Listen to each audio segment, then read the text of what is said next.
हुआ तो उन्हें तुरंत इस्तीफा दे दिया था।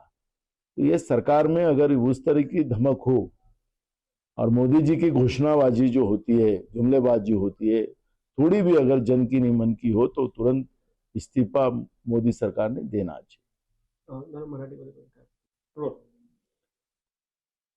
आपण पाहिलं असेल की जळगाव जवळ जे पुष्पक एक्सप्रेसचा जो ऍक्सिडेंट झाला त्याच्यामध्ये 40 म्हणजे 25-30 लोक मृत्युमुखी पडलेत असे आकडे पुढे येतात आहेत।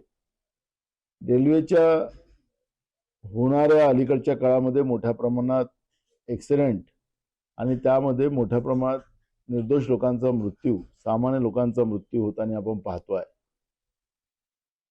सरकारने कवच नावाची योजना आणली नरेंद्र मोदीच्या सरकारने। लोकांना वाटतं की आमचं आता नरेंद्र मोदींनी आपल्याला कवच दिलेलं आहे, त्याच्यामुळे आता आम्हाला कुठल्याही दुर्घटनाग्रस्त व्हायचं आणि कोणाच्या निर्दोष लोकांचा जीव जाणार नाही, असं लोकांना एक विश्वास त्यांच्या प्रती झाला।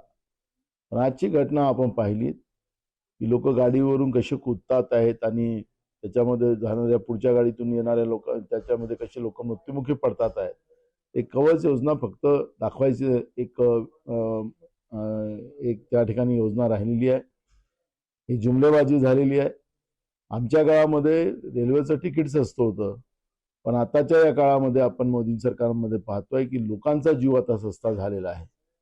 सामान्य गरीब आणि निर्दोष लोकांचा मृत्यू मोठ्या प्रमाणात रेल्वेमध्ये होते आहे। लालबहादूर शास्त्रींच्या काळात अशीच ऍक्सिडेंट झालेला होता आणि त्यांनी तातडीने राजीनामा दिलेला होता।